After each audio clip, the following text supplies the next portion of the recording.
ইউসুফ আলাইহিস সালাম, ইউসুফ আলাইহিস সালাম যখন তিনি মন্ত্রী হলেন, উজির হলেন, তখন মিশরের রাজ্যের হালত এমন হইল যে চতুর্দিকে দুর্ভিক্ষ ছড়ায় পড়ছে।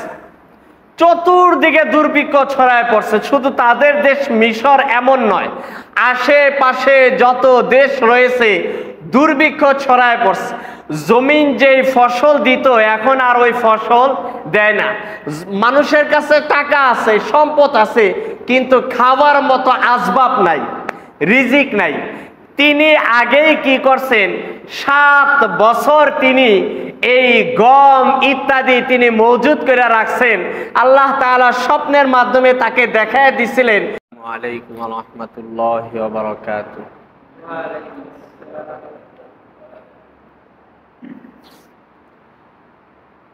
আলহামদুলিল্লাহ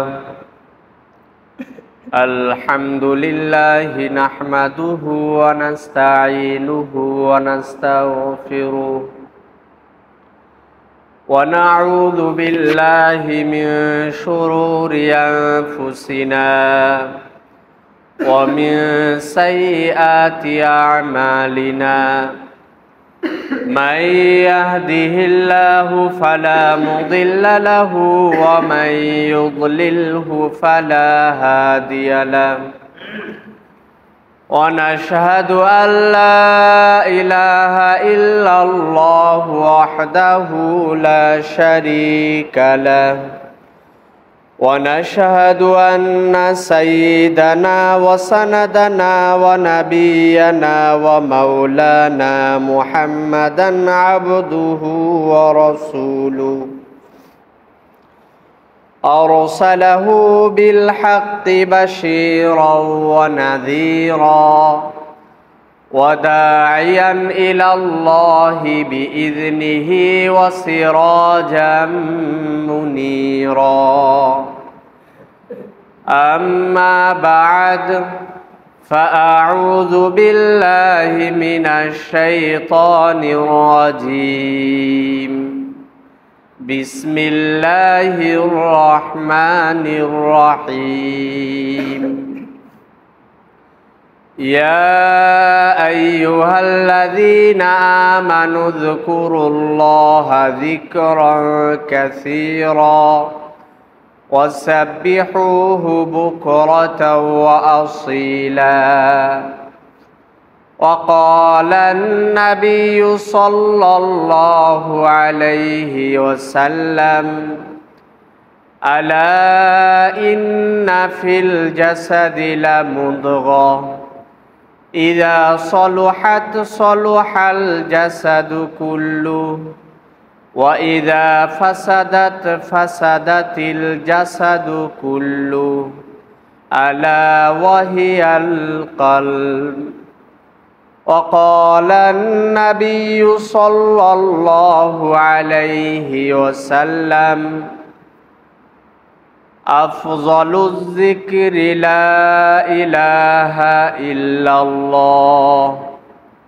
وقال النبي صلى الله عليه وسلم من قال لا إله إلا الله دخل الجنة أو كما قال عليه الصلاة والسلام. صدق الله مولانا العظيم وصدق رسوله النبي الكريم ونحن على ذلك لمن الشاهدين والشاكرين والحمد لله رب العالمين. সকলে দুরূদ ইব্রাহিম পড়ি।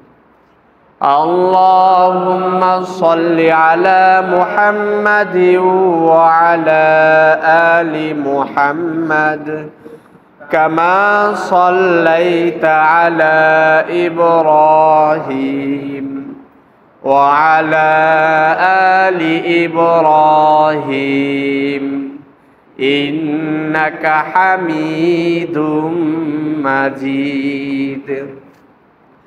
আল্লাহুম্মা বারিক আলা মুহাম্মাদিন ওয়া আলা আলি মুহাম্মাদ কামা বারাকতা আলা ইব্রাহিম ওয়া আলা আলি ইব্রাহিম ইন্নাকা হামিদুম মাজিদ। আল্লাহ সুবহানাহু ওয়া তাআলার পবিত্র নামের কিছু জিকির করি আমরা। লা ইলাহা ইল্লাল্লাহ, লা ইলাহা ইল্লাল্লাহ, লা ইলাহা ইল্লাল্লাহ, লা ইলাহা ইল্লাল্লাহ, লা ইলাহা ইল্লাল্লাহ, লা ইলাহা ইল্লাল্লাহ, লা ইলাহা ইল্লাল্লাহ, লা ইলাহা ইল্লাল্লাহ, লা ইলাহা ইল্লাল্লাহ, লা ইলাহা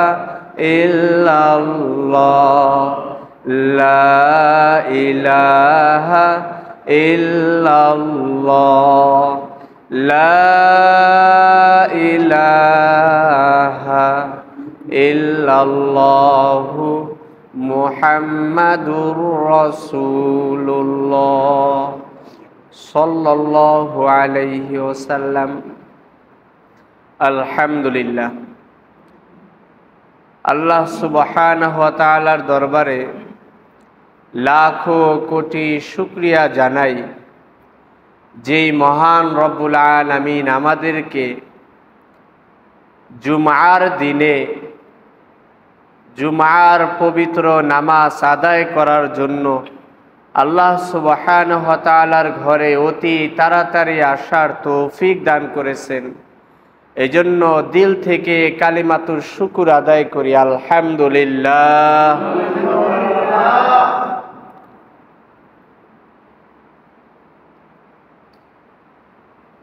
আল্লাহ সুবহানাহু ওয়া তাআলার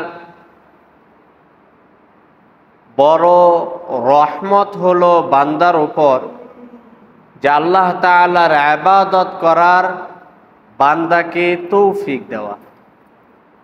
আল্লাহ তাআলার সবচাইতে বড় রহমতই হইল বান্দার উপর ওইটা, যে আল্লাহ তাআলা ওই বান্দাকে তার ইবাদত করার তৌফিক দিতেছে।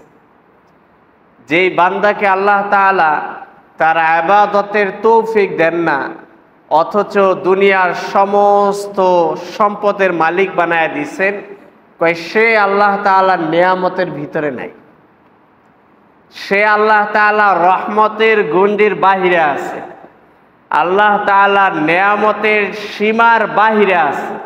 কারণ আল্লাহ সুবহানাহু ওয়া তাআলার নিয়ামতই তো এটা, যে নাকি আল্লাহ তাআলার ইবাদত ঠিক মতো করতে পারে। দুনিয়ার সমস্ত ব্যস্ততা থেকে ফারেক হয়ে আল্লাহ সুবহানাহু ওয়া তাআলার ইবাদত করার তৌফিক আল্লাহ তাআলা যাকে দেন, তাকে দুনিয়ার সমস্ত কল্যাণ যেন আল্লাহ তাআলা দিয়া দিলেন। সুবহানাল্লাহ। আমরা দোয়া করি অত্র এলাকার লোক যারা আছেন, আল্লাহ তাআলা এদেরকে অতি তাড়াতাড়ি মসজিদে আসার তৌফিক দান করুন। আলোচনা চলতেছিল কালেমায়ে তয়্যিবা লা ইলাহা ইল্লাল্লাহ এর ফজিলত সম্পর্কে। হাদিসে পাকে নবী করিম সাল্লাল্লাহু আলাইহি ওয়াসাল্লাম এ ব্যাপারে বহু ফজিলত বর্ণনা করেছেন। গত সপ্তাহে আলোচনা করা হয়েছে এবং বলা হয়েছিল এই কালেমা আমরা বেশি থেকে বেশি পড়ব। আমরা কি উঠতে বসতে চলতে ফিরতে এই কালেমা তেলাওয়াত করেছি? আমাদের কাজের ফাঁকে ফাঁকে জবানে লা ইলাহা ইল্লাল্লাহ এর জিকির করেছি? যদি করে থাকি তাহলে আলোচনা সফল, শোনাও সফল। আর যদি করে না থাকি তাহলে কোনো ফায়দা হইল না। এই কালেমার এত ফজিলত বলা হইল, এরপরও যদি আমরা কাসরতের সাথে এই কালেমার তেলাওয়াত না করি, জিকির না করি, তাহলে এটা আমাদের আফসোস ছাড়া আর কিছুই না। আল্লাহ তাআলা আমাদেরকে জিকিরের মাসগলায়, হালকায় জিকিরের মাসগলায় এবং একাকী যখন থাকি তখনও আল্লাহ সুবহানাহু ওয়া তাআলার নামের জিকিরের দ্বারা আমাদের জিহ্বাকে, জবানকে তরু তাজা রাখার তৌফিক দান করুন। হাদিসে পাকে এর আরো ফজিলত আছে। এক হাদিসের ভিতরে লা ইলাহা ইল্লাল্লাহ এর ফজিলত বলেন, নবী করিম সাল্লাল্লাহু আলাইহি ওয়াসাল্লাম বলেন, যখন কোনো বান্দা লা ইলাহা ইল্লাল্লাহ জিকির করে বলে, তখন তার জবান থেকে পাখির ন্যায়, সবুজ পাখির ন্যায় দুইজন ফেরেশতা বের হন। সুবহানাল্লাহ। সবুজ পাখির ন্যায় দুজন ফেরেশতা তার জবান থেকে বের হন। জবান থেকে বের হয়ে তারা উড়ে উড়ে আসমানে চলে যায়। সুবহানাল্লাহ। প্রথম আসমান, দ্বিতীয় আসমান, তৃতীয় আসমান, চতুর্থ আসমান, পঞ্চম আসমান, ষষ্ঠ আসমান, সপ্তম আসমান ভেদ করে সিদরাতুল মুনতাহা পাড়ি দিয়ে আরশে আজিমে পৌঁছায় যায়। সুবহানাল্লাহ। এরপরে তারা আরশে আজিমের কাছে যাইয়া গুনগুনাইয়া মৌমাছি যেমন গুনগুন কানের কাছে আসলে শোনা যায় ভুন করতেছে, এরকম গুনগুনাইয়া তারা একটা আবদার করতে থাকে।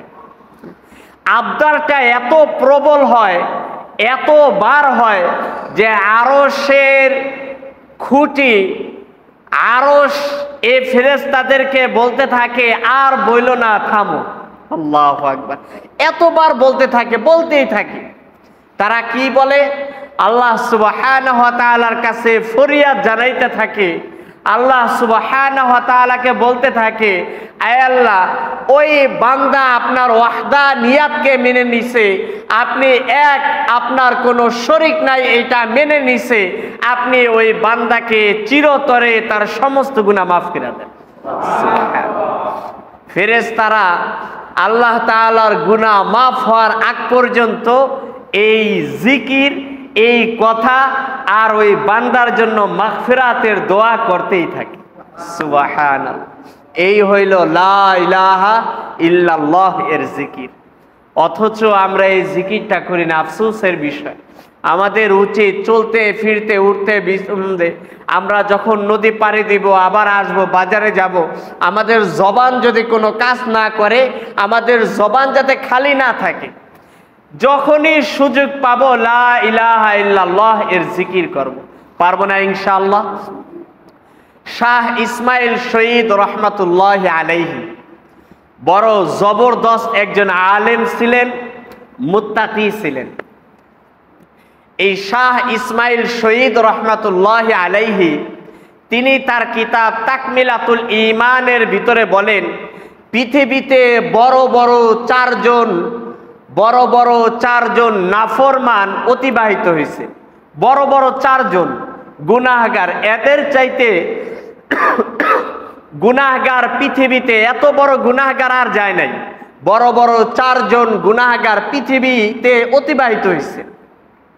এই চারজন কে কে? একজন হইল ফেরাউন, একজন হইল হামান, একজন হইল নমরুদ, আরেকজন হইল শয়তান। কয়জন হইল? চারজন। তাকমিলাতুল ঈমানের ভিতরে রাখেন, এই চারজন, এদের মতো বড় গুনাহগার আসমানের নিচে জমিনের উপর আর যায় নাই, এত বড় গুনাহগার। তো তিনি বলতেছেন তাকমিলাতুল ঈমান কিতাবের ভিতরে, কোনো ব্যক্তি যদি এই চারজন যত গুনাহ করছে, কোনো ব্যক্তিকে যদি এই সমস্ত গুনাহ দিয়ে দেওয়া হয়, যে কোনো একজন ব্যক্তিকে এই বিশাল বড় বড় অপরাধী চারজনের গুনাহ যদি যে কোনো একজনকে দিয়ে দেওয়া হয়, আর এই লোকটা যদি লা ইলাহা ইল্লাল্লাহ পড়ে নেয় এবং এর উপরে স্থির থাকে, এরপরও আল্লাহ সুবহানাহু ওয়া তাআলা তার জিন্দেগির সমস্ত গুনাহ মাফ করে দিবেন। সুবহানাল্লাহ। পৃথিবীতে সবচাইতে বড় অপরাধী চারজন: ফেরাউন, হামান, নমরুদ, শয়তান। এদের মতন অপরাধী আসমানের নিচে নাই, জমিনের উপরে নাই।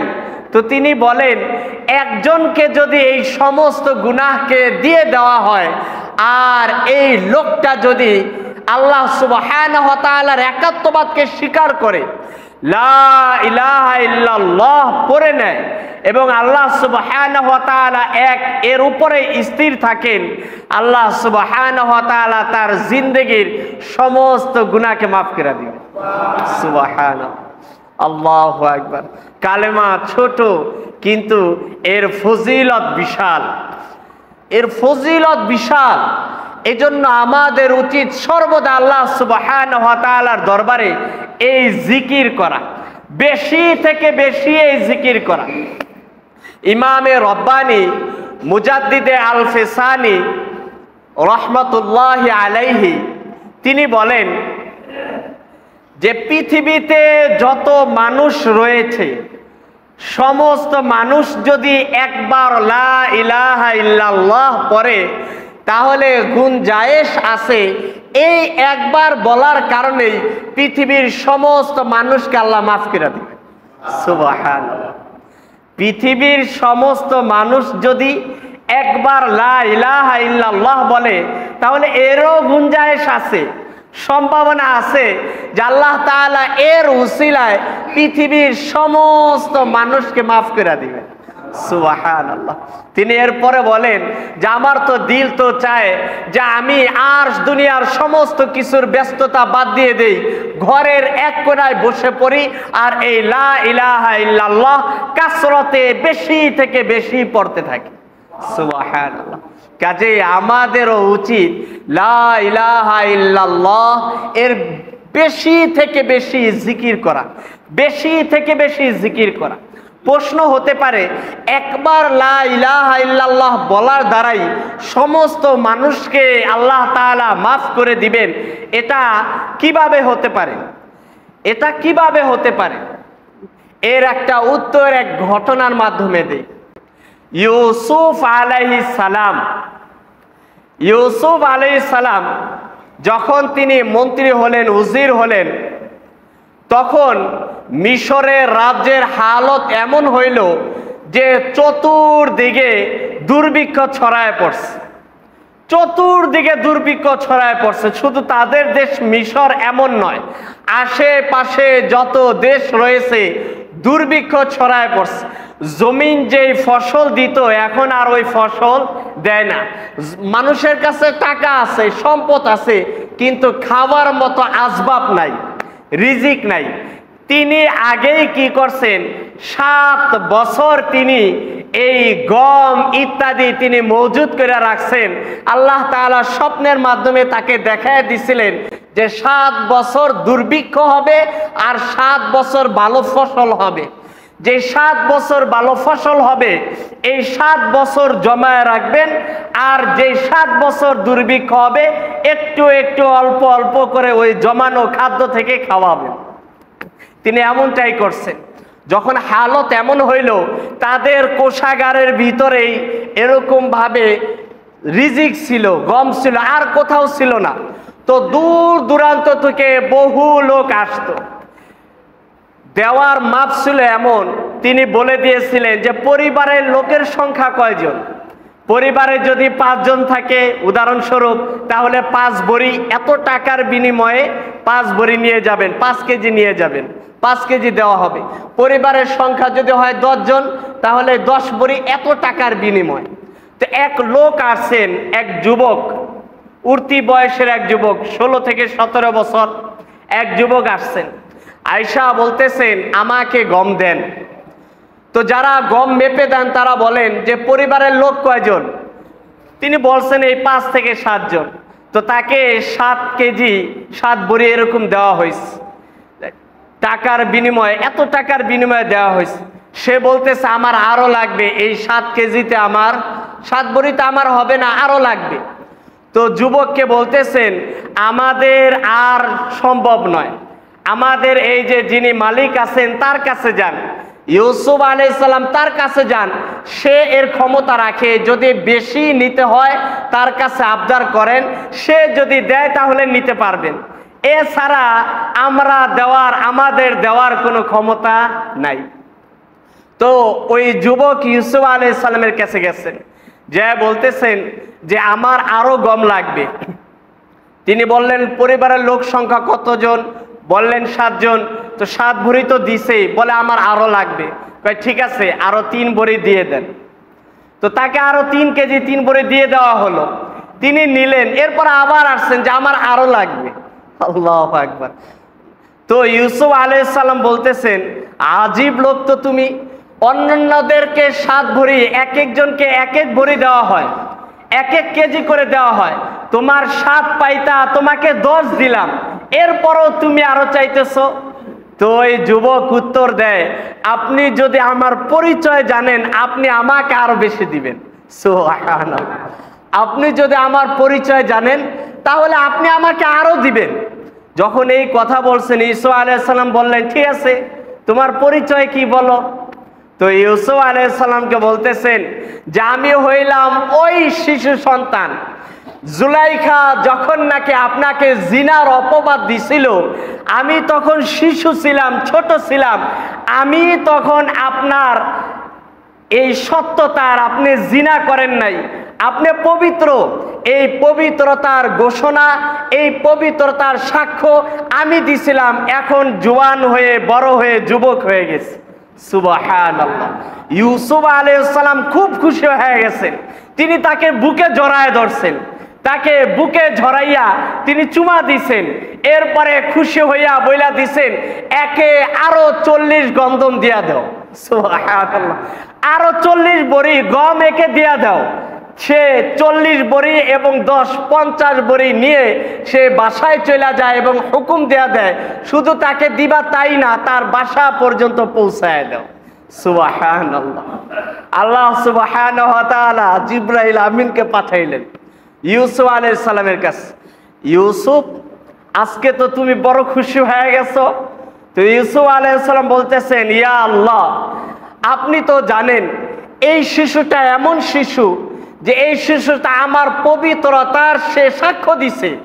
আমি এত খুশি হয়েছি তাকে দেখে, এত খুশি হয়েছি, আমি তাকে এত দিতে চাইছি, এত দিতে চাইছি যে আমি তাকে যত দিতে পারি, সুবহানাল্লাহ, আমি তাকে যত দিতে পারি এত দিতে চাইছি। তো আমি 40 ভরি, অন্যদেরও তো দেওয়া লাগবে, এই জন্য খুশি হইয়া আরো বেশি 40 ভরি আরো 40 কেজি দিয়ে দিছি। তখন আল্লাহ সুবহানাহু ওয়া তাআলা বলেন ইউসুফ শুনো, তোমার পবিত্রতার যে ঘোষণা করলো তুমি তার ব্যাপারে এত খুশি হইছো, তুমি যত দিতে পেরেছো তাকে দিছো। আর শুনে রাখো, যে ব্যক্তি আমার ওয়াহদানিয়াতে স্বীকার করবে, আমার একত্ববাদকে স্বীকার করবে, আমাকে এক বলে স্বীকার করবে, কাল কিয়ামতের দিন আমি তাকে এত দিমু যতটুকু আমার শান অনুযায়ী হয়। সুবহানাল্লাহ। যতটুকু আমার শান অনুযায়ী হয়, আমি যেমন বড় আমি তাকে এমন দিয়া দিব। সুবহানাল্লাহ। এজন্যই ইমামে রব্বানি মুজাদ্দিদ আল ফিসানি বললেন এরও গুঞ্জাইশ আছে, সমস্ত পৃথিবীর মানুষ যদি একবার লা ইলাহা ইল্লাল্লাহ বলে তাহলে আল্লাহ সুবহানাহু ওয়া তাআলা হতেও পারে, সম্ভাবনাও আছে এর উসিলায় সমস্ত লোককে আল্লাহ মাফ করে দিবেন। সুবহানাল্লাহ। হাতেম তাই বড় দানশীল ছিলেন। হাতেম তাইয়ের নিকট এক লোক আসছেন, আয়েশা বলতেছেন আমাকে 5 দিরহাম দেন, আমাকে 5 দিরহাম দেন। হাতেম তাই তার ছেলেকে বইলা দিলেন যে একে তুমি 500 দিরহাম দিয়ে দাও। সুবহানাল্লাহ। চাইছে কত? কথা বললেন 5 দিরহাম। ওই সময় দিরহাম চলতো, 5 দিরহাম, দিরহাম দিনার চলতো, 5 দিরহাম দিছেন কত? 500 দিরহাম। তো এটা যখন দিছেন, দেওয়ার হুকুম তো, আদেশ তো মানছেন, দিয়া দিছেন। তো হাতেম তাইকে পরবর্তীতে জিজ্ঞেস করতেছেন, সে চাইলো 5 দিরহাম আর আপনি দিলেন 500 দিরহাম, এর কারণটা কি? তো হাতেম তাই জবাব দিতেছেন যে এই লোকটা তার জরুরত পূরণের জন্য 5 দিরহাম চাইছে, আর আমি আমার শান মর্যাদা মুবারক, আমি আমার শান অনুযায়ী তাকে 500 দিয়া দিছি। সুবহানাল্লাহ। তো আল্লাহ সুবহানাহু ওয়া তাআলা তিনি তো তার শান অনুযায়ী দিবেন। ইউসুফ আলাইহিস সালাম তিনি যতটুকু পারছেন তার পবিত্রতার ঘোষণা দেওয়ার জন্য, সাক্ষ্য দেওয়ার জন্য দিয়েছেন, কিন্তু আল্লাহ সুবহানাহু ওয়া তাআলার কাছে তো কোনো জিনিসের কমতি নাই। আল্লাহ সুবহানাহু ওয়া তাআলার কাছে তো কোনো জিনিসের কমতি নাই। কাজেই আল্লাহ সুবহানাহু ওয়া তাআলা তিনি তার শান অনুযায়ী যেই ব্যক্তি লা ইলাহা ইল্লাল্লাহ পড়বে ওই ব্যক্তিকে তার শান অনুযায়ী দিয়া দিবেন। সুবহানাল্লাহ। এরপরও মহান আল্লাহ সুবহানাহু ওয়া তাআলা তিনি তো রহমান ও রহিম, তিনি রহমান আবার তিনি রহিম। রহমান আর রহিম এর অর্থ কিভাবে বুঝবেন? উদাহরণ দিয়ে একটা ছোট্ট উদাহরণ, তাহলে বুঝবেন যে রহমান মন এমন দয়া, এমন বে ইন্তিহা দয়া, বে ইন্তিহা। রহিম এটাও বে ইন্তিহা দয়া। রহমান দয়াটা এমন যে সবাইকে, যেমন মা, যারা মেয়ে হন, মা হন, এরা সমস্ত শিশুদেরকে কি করেন? মহাব্বত করেন। এটা হইল রহমান। আর রহিম হইল যে মা নিজের ছেলেকে, নিজের মেয়েকে যে মহাব্বত করেন। দুই মহাব্বতের ভিতরে একটু তফাৎ আছে না? একটা হইল সমস্ত বাচ্চাকে মহাব্বত করা, আরেকটা হইল নিজের সন্তানকে কি করা? মহাব্বত করা। তো রহমান হইল সমস্ত বাচ্চাকে মহাব্বত করা, আর রহিম হলো নিজের বাচ্চাকে মহাব্বত করা। এর আরেকটা উদাহরণ দিলে বুঝবেন যে রহমান হইল যে নাকি সাখী, বে ইন্তিহা মহাব্বত, বে ইন্তিহা দয়া দুটোটাই। তবে রহমান হইল দানশীল, এমন দানশীল যার নাকি দানশীল হইলে যে জরুরত এমন নয় যে দানশীল হইলে সে মালদার হবে, আবার মালদার হইলে এমন নয় যে সে দানশীল হবে। এমনও হতে পারে মালদার কিন্তু দান করে না, আবার এমনও হতে পারে দানশীল কিন্তু তার মাল নাই। তো রহমান এমন যার মালও আছে, আবার ওই অনুযায়ী সে খরচও করে। সুবহানাল্লাহ। এ হইল রহমানের অর্থ, যে রহমান সে বে ইন্তিহা মোহাব্বত, বে ইন্তিহা মোহাব্বত এবং বে ইন্তিহা রহমত মোহাব্বত তার বান্দার উপর খরচও করেন। সুবহানাল্লাহ। এ হইল রহমান রহিম। তো আল্লাহ সুবহানাহু ওয়া তাআলা তো রহমান রহিম, তিনি তো পরম করুণাময়, অসীম দয়ালু, তার মতো দয়ার কেউ নাই। মুসলিম শরীফের ভিতরে আছে, নবী করিম সাল্লাল্লাহু আলাইহি ওয়াসাল্লাম বলেন, আল্লাহ সুবহানাহু ওয়া তাআলা রহমতকে 100 ভাগ করছেন। এক ভাগকে তিনি গোটা পৃথিবীর সমস্ত মাখলুক, পৃথিবীতে যেইখানে আমরা মহাব্বত নজর করি, দেখি যে পাখি তার ছোট বাচ্চাকে খাওয়াইতেছে, মহাব্বতের নিদর্শন। বাছুরকে তার গাবি দুধ পান করাইতেছে, মহাব্বতের নিদর্শন। মা সন্তানকে মহাব্বত করে, সন্তান মাকে মহাব্বত করে, মহাব্বতের নিদর্শন। কেউ কাউকে, ভাই ভাইকে, বোন বোনকে, আত্মীয় স্বজনকে, পৃথিবীতে যত মহাব্বত দেখি ওই সমস্ত মহাব্বত হইল 1 ভাগ। আর বাকি যত আছে 1 ভাগ আল্লাহ দিচ্ছেন একটু একটু, এটাই সমস্ত। আর 99 ভাগ মহাব্বত আল্লাহ তাআলা নিজের কাছে রেখে দিচ্ছেন। সুবহানাল্লাহ। কাজেই ওই আল্লাহ সুবহানাহু ওয়া তাআলা যখন বান্দাকে দিবেন তখন কি পরিমাণে দিবেন, এজন্য গুঞ্জায়েশায় ইমাম রব্বানি মুজাদ্দিদে আল ফেসানি তিনি বলেছেন যে এমনও গুঞ্জায়েশ আছে যে সম্ভাবনা হতে পারে যে আমার কখনো কখনো খেয়াল হয় যে পৃথিবীর সমস্ত মানুষ যদি একবার কালেমা পড়ে আল্লাহ তাআলার ওয়াহদানিয়াতকে স্বীকার করে নেয়, তাহলে আমার মনটা হয় এমন খেয়াল আসে মাঝে মধ্যে আল্লাহ তাআলার রহমতের দিকে তাকাইয়া যে একবারের কারণে সমস্ত মানুষকে আল্লাহ মাফ করে দিবে। সুবহানাল্লাহ। কাজেই এই লফজটা, এই কালেমাটার এত ফজিলত গত সপ্তাহে বহু আলোচনা করছি, এ সপ্তাহ বহু ফজিলত পড়লাম। এখন কি আমাদের উচিত না এই কালেমাটা পড়া? কি বলেন? গত সপ্তাহে পড়ছেন আপনারা? যদি না পড়েন আফসোস। উঠতে চলতে বসতে, এই যে এখন মসজিদ থেকে বের হব কথা নাই, তো আমি জবানে আল্লাহ তাআলার পবিত্র জাতের জিকির করি, আল্লাহ তাআলার জিকির করি। আমি টলার দিয়ে যাইতেছি ওই পারে, আমার মুখ বন্ধ, টলারের আওয়াজে আমি কথাও বলতে পারি না কারোর সাথে, তা আমি আল্লাহ তাআলার পবিত্র নামের জিকির করি। লা ইলাহা ইল্লাল্লাহর এত ফজিলত, আমি জিকির করি। করব তো ইনশাআল্লাহ। আমরা একটু জিকির করি। লা ইলাহা ইল্লাল্লাহ, লা ইলাহা ইল্লাল্লাহ, লা ইলাহা ইল্লাল্লাহ, লা ইলাহা ইল্লাল্লাহ, লা ইলাহা ইল্লাল্লাহ, লা ইলাহা ইল্লাল্লাহ, লা ইলাহা ইল্লাল্লাহ, লা ইলাহা ইল্লাল্লাহ, লা ইলাহা ইল্লাল্লাহু মুহাম্মাদুর রাসূলুল্লাহ সাল্লাল্লাহু আলাইহি ওয়াসাল্লাম। লা ইলাহা ইল্লাল্লাহ, এর এত দাম কেন? এর এত ফজিলত কেন? এর হাকিকতকে এটা জানা দরকার। এর হাকিকত জানলে এর দাম কেন আল্লাহ তাআলার কাছে এত বেশি, এটা আমাদের বোঝা যাবে। সুলতানুল আরিফিন যারা, তারা বলেন আসলে লা ইলাহা ইল্লাল্লাহ এর হাকিকত জানা সবার পক্ষে সম্ভব নয়। এটা যারা আল্লাহ সুবহানাহু ওয়া তাআলার খাস বান্দা আছেন, একমাত্র তারাই জানেন লা ইলাহা ইল্লাল্লাহ এর হাকিকত কি, এর আসরার কি, এর গোপনীয় বিষয়টা কি, তারাই মূলত ভালো করে জানেন। এছাড়া অন্য কেউ এর হাকিকত সহজে জানতে পারেন না।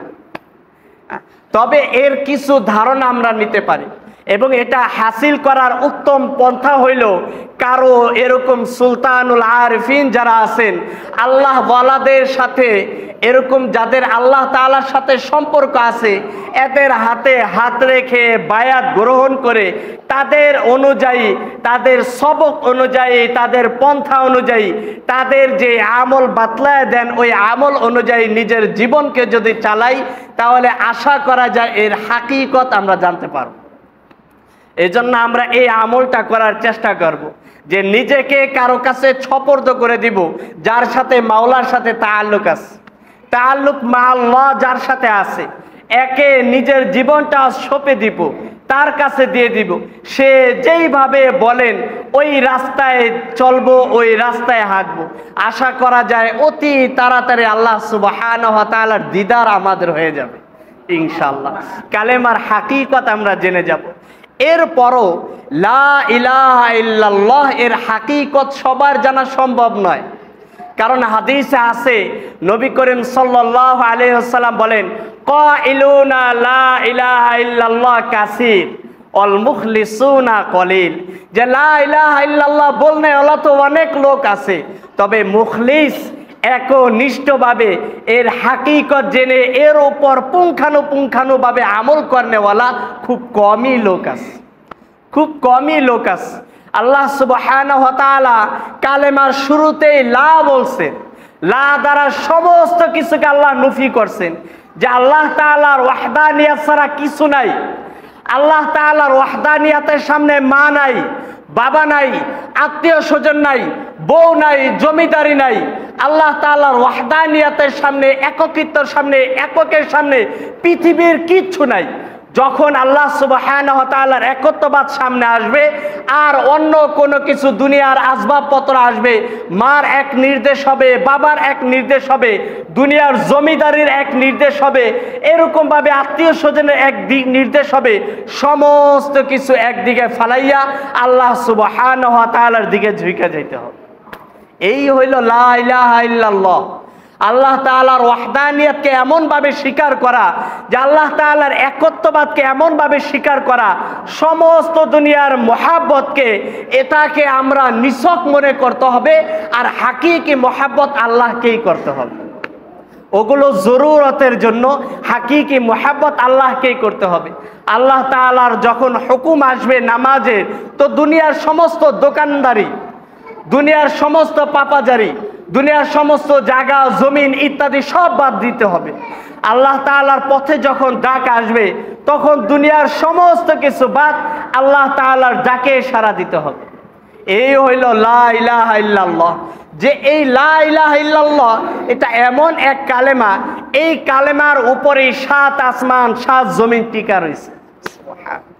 এটা এমন একটা দামি জিনিস যে 7 আসমান 7 জমিন এই একটা কালেমার উপরে দাঁড়ায় রয়েছে। এই একটা কালেমার উপর 7 আসমান 7 জমিন দাঁড়ায় রয়েছে। কাজেই এর হাকিকত আমাদের জানতে হবে এবং এর অনুযায়ী আমাদের আমল করতে হবে। হাকিকতের একটা হাকিকত এই যে আল্লাহ সুবহানাহু ওয়া তাআলার ওয়াহদানিয়তকে মানা, মানে আল্লাহ তাআলার গোলামিকে স্বীকার করে নেওয়া। লা ইলাহা ইল্লাল্লাহ যখন বলছি যে আল্লাহ তাআলা ছাড়া কোনো মাবুদ নাই, তখন আল্লাহ তাআলাকে মাবুদ বানানো আর নিজের সাথে সাথে আবেদ হওয়া। আল্লাহ তাআলাকে মাশুক বানানো, নিজে আশেক হয়ে যাওয়া। আল্লাহ সুবহানাহু ওয়া তাআলাকে ইবাদত করা, আল্লাহ তাআলারই ইবাদত করা, অন্যান্য সমস্ত কিছুকে দিল থেকে নুফি করে দেওয়া, শেষ করে দেওয়া, নিশ্চিহ্ন করে দেওয়া। এটার নামই লা ইলাহা ইল্লাল্লাহ। মুহাম্মাদুর রাসূলুল্লাহ যখন বলি, এর হাকিকত হইল, যখন বলি আল্লাহ তাআলার বান্দা মুহাম্মদ সাল্লাল্লাহু আলাইহি ওয়াসাল্লাম, এর হাকিকত হইল আল্লাহ তাআলাকে পাবো কিভাবে, আল্লাহ তাআলার ইবাদত করব কিভাবে। কয় মুহাম্মদ রাসূলুল্লাহ যে আছেন, তার পথ আর পদ্ধতি অনুযায়ী নিজের জীবনকে চালাতে হবে। তার পথ পদ্ধতি অনুযায়ী নিজের জীবনকে চালাইতে হবে। যদি আমরা চালাইতে পারি, তাহলে লা ইলাহা ইল্লাল্লাহ এর হাকিকত জানলাম এবং মুহাম্মদ রাসূলুল্লাহ এর হাকিকত জানলাম। এজন্যই নবী করিম সাল্লাল্লাহু আলাইহি ওয়াসাল্লাম বলেন, বড় আফসোসের বিষয় যে লা ইলাহা ইল্লাল্লাহ বলনেওয়ালা তো বহু আছে, কিন্তু মুখলিস খুব কমই আছে। কারণ জবানে বহু লা ইলাহা ইল্লাল্লাহ বলনে আছে, জবানে বলে লা ইলাহা ইল্লাল্লাহ, অন্যের মাল নিতেছে, টিপির দিকে তাকায় রইতাছে, জমিনে সেজদা দিয়া টিপির সামনে যায় বইতাছে। আছে না এরকম লোক? আজীব লাগে। মাত্র আল্লাহ তাআলার দরবারে আল্লাহ তাআলার কুদরতি পায়ে সেজদা দিয়া আল্লাহ তাআলার সামনে কাকুতি মিনতি ভাবে দাঁড়াইয়া সব কিছু আল্লাহ তাআলাই সব মাইনা গেল। আল্লাহ আপনি তো সব, দুনিয়ার সব কিছু বাদ, আল্লাহু আকবার বইলা সব কিছু হারাম কইরা দাঁড়ায় গেছেন। আল্লাহ সুবহানাহু ওয়া তাআলাকে খুশি করার জন্য আল্লাহ তাআলার সামনে ঝুঁকা গেছেন, রুকু দিয়া ঝুঁকা গেছেন। যদি না মানেন তো আল্লাহ তাআলার জন্য সেজদায় পড়ে দিয়েছেন কুদরতি পায়ে। আল্লাহ আপনি ছাড়া কিচ্ছু নাই, আপনি ছাড়া কোনো রাজ্জাক নাই, কোনো মালিক নাই, কোনো বাদশা নাই, কোনো কিচ্ছু নাই, আপনি ছাড়া সব কিছু বাদ, সব কিছু নচ্ছর, সব কিছু ধ্বংস। এরপরও এই লোকটা যাইয়া টিপির সামনে যায় বসে থাকে। বড় আফসোসের বিষয়। কেন আফসোস? যে সে নামাজের হাকিকতই জানে না, যে নামাজটা কার সামনে দাঁড়াইলো, কার কুদরতি পায়ে সেজদা দিল, কি বইলা গেল জবানে, সে কি বলল। আল্লাহ তাআলাকে ইবাদত গুজার বান্দা নিজে হইয়া আল্লাহ তাআলাকে মাবুদ বানায় কি বইলা গেল। এগুলা বইলা গেল একটা, করলো যে আরেকটা। এই হইল আল্লাহু আকবার কাবীরা। এই জন্য আমাদের উচিত আল্লাহ সুবহানাহু ওয়া তাআলার হাকিকত জেনে লা ইলাহা ইল্লাল্লাহ এর হাকিকত জানা, অতঃপর এর উপরে আস্থা হওয়া যে আমার টিপি না হইলে আমার চায়ের দোকান চলবো না। এমনটা না বাবা, তাহলে তার সবব হয়ে গেল, রাজ্জাক হয়ে গেল টিপি, আল্লাহ না। যে টিপি না দিলে চায়ের দোকান চলবো না, তাই তো রাজ্জাক কে হয়ে গেল? টিপে হয়ে গেল। আল্লাহর হাতে তো তাহলে কিছু হইল না। তাহলে ইমানের ভিতরেই খতরা আছে, ইমানের ভিতরেই তো খতরা আছে। আল্লাহু আকবার কাবীর। এই জন্য সুলতানুল আরিফিন একটা কথা বলছে যে দো জাহাঁ ইলম में कैद है और इल्म ला इलाहा इल्लल्लाह में कैद है, আর লা ইলাহা ইল্লাল্লাহ আল্লাহ তাআলার জাতের ভিতরে কায়েদ হয়, জাত মে কায়েদ হয়। এই জন্য এই সকল বিষয়গুলো আমাদের আরো ভালোভাবে জানতে হবে। আমরা এগুলো নিয়ে একটু ফিকির করব যে এই দুনিয়াতে আমি আসি তো আসি, আবার কতক্ষণ পর আমি নাও থাকতে পারি। আমার জবানটা এখন বন্ধ হয়ে যেতে পারে, আমার চোখটা এখন বন্ধ হয়ে যেতে পারে, আমার ডোরটা এখন ছিঁড়ে যেতে পারে, আমার রোহটা এখনই উড়ে চলে যেতে পারে। কাজেই কার পিছনে পড়ে গেছি? আমার থাকতে হবে একা, যেখানে কোনো কেউ থাকবে না, না বিছানা আছে, না কোনো সাথী আছে, সঙ্গী আছে, কেউ থাকবে না। যাদের জন্য সকাল থেকে সন্ধ্যা মেহনত করছি তারাও থাকবে না। 1 থেকে 2 দিন পরে দোয়াও ছেড়ে দিবে, জিকির করাও বন্ধ করে দিবে। আমি আমার দাদার বাবার নাম জানি না, দাদার নামই 2 দিন পরে বিল্লা জমকা। এমনই আমার সন্তান যে আমার বাবার নাম জানবে, এরপরে জানবে না, তো আর কি? কিচ্ছু না দুনিয়া। লা ইলাহা ইল্লাল্লাহর হাকিকত এটাই যে আল্লাহ তাআলা ছাড়া কেউ থাকবে না, কেউ ছিল না, কেউ থাকবেও না। ওয়াল আউয়াল ওয়াল আখির ওয়াল যাহির বাতিন, তিনি শুরু, তিনি শেষ, তিনি প্রকাশ্য, তিনি বাতিন। কাজে দুনিয়াতে যা কিছু দেখে এগুলা বেহুদা, এগুলা হুব্বুশ শাহওয়াত, এগুলা বেহুদা। যুইনা লিন্নাস হুব্বুশ শাহওয়াত, এগুলো শাহওয়াত, কুপ্রবৃত্তির ভালোবাসা ছাড়া কিছুই না এগুলা। এই জন্য আমাদের উচিত আল্লাহ সুবহানাহু ওয়া তাআলার একত্ববাদকে স্বীকার করা, বেশি থেকে বেশি লা ইলাহা ইল্লাল্লাহর জিকির করা এবং এর হাকিকত জেনে এই অনুযায়ী তাসদিক বিল কলব বানানো, অন্তরে বিশ্বাস করা। আল্লাহ তাআলা আমাদেরকে সহিহ বুঝ দান করুন। জোরে সরে বলেন আমিন। আল্লাহ তাআলা আমাদেরকে হেদায়েত দান করুন।